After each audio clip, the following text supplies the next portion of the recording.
Deməli, bir hörmətli izləyicimiz çox maraqlı bir sual verir. Salam doktor, mən cinsi münasibət istəmirəm, həmin anda əsəb oluram, heç istəmirəm, nə ilə bağlantılı ola bilər? Bunun səbəbi bir çox faktorlardır. Birincisi, gündəlik ailə və məişət zəminində olan streslə bağlantılıdır, psixoloji gərginliklə bağlantılıdır. Bu, ailə problemləri ola bilər, bu, uşaqlarla bağlı qayğılar ola bilər, bu, evdə xırdapara söz-söhbətlər ola bilər. Yəni, hansı ki, insana imkan vermir ki, ümumiyyətlə, insan rahatlasın. Yəni, maddi problemlər də bura daxil ola bilər. Yəni, ailə başdan ayağa nədir? Gündəlik qayğıların içərisindədir. Yəni ki, qadın gündəlik qayğılarla əlləşir. İkincisi, özgüvən problemidir. Qadın, ola bilsin ki, bədəninin bir və yaxud da bir neçə yerini kompleks eləyir. Məsələn, kifayət qədər çəkili deyiləm və yaxud da kifayət qədər arıq deyiləm, sinəm belədir, oran belədir, buran belədir. Yəni, bir sözdən bədəni ilə bağlı bir kompleks yaşayır və daimi zehnində belə bir düşüncə var ki, yoldaşım birdən məni bəyənməz, yoldaşıma birdən bu pis gələr. Bir üçüncü səbəb, bu da vacib səbəblərdən biridir, keçmişdə alınmış travmalardır. Məsəl üçün, qadın əgər təcavüzə məruz qalıbsa, zorakılığa məruz qalıbsa, yəni bunlar da nədir? Qorxu ilə də bərabər qəzəb hissini neyniyə bilər, yarada bilər. Dördüncüsü, ümumiyyətlə, ünsiyyətin olmamasıdır. Yəni, düzgün şəkildə ünsiyyət qurulmur, duyğular paylaşılmır. Yəni, qadın kişi tərəfindən anlaşılmır duyğusal bazada.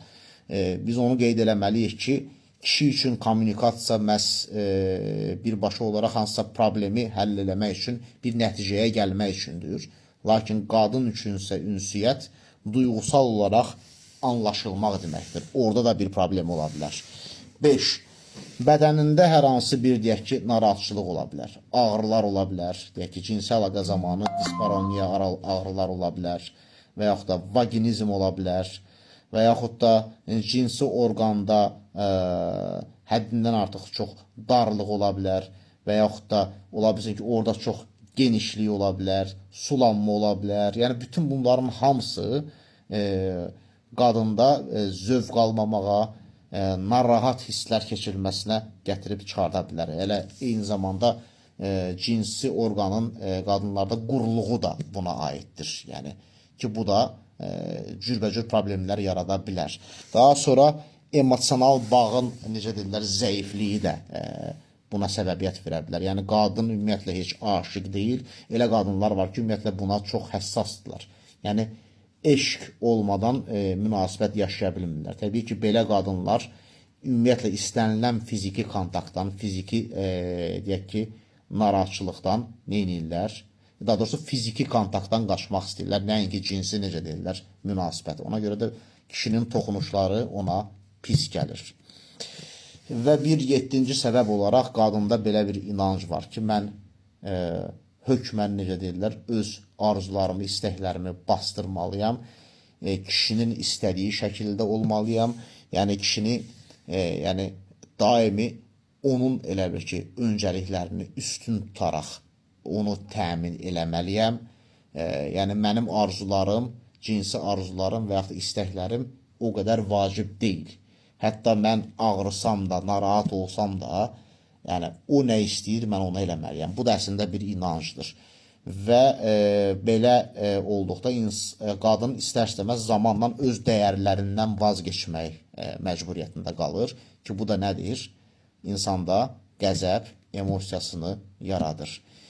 Və nəhayət sonuncu, deyək ki, səbəblər, yəni ağır psixoloji durumlar və hormonal problemlərdir. Burada eyni zamanda daxildir menstruasiya problemləri, yəni menstruasiya öncəsi, deyək ki, depressiya ilə və yaxud da həyəcan pozuntusu ilə və yaxud da psixozla müşahidə olunan sindromlar və yaxud da, deyək ki, menstruasiyadan sonraki sindromlar, bura daxildir, deyək ki, hamiləlik sonrası, necə deyirlər, psixoz, və yaxud da o hamiləlikdən sonra keçirilmiş, deyək ki, depressiya, yəni bir sözdən bir çox çeşidli orqanik problemlər bura daxildir. Bunlar da hamısı nədir? Qadında cinsi əlaqə zamanı qəzəb yarada bilər. Diqqətinizə görə minnətdaram. Sağ olun.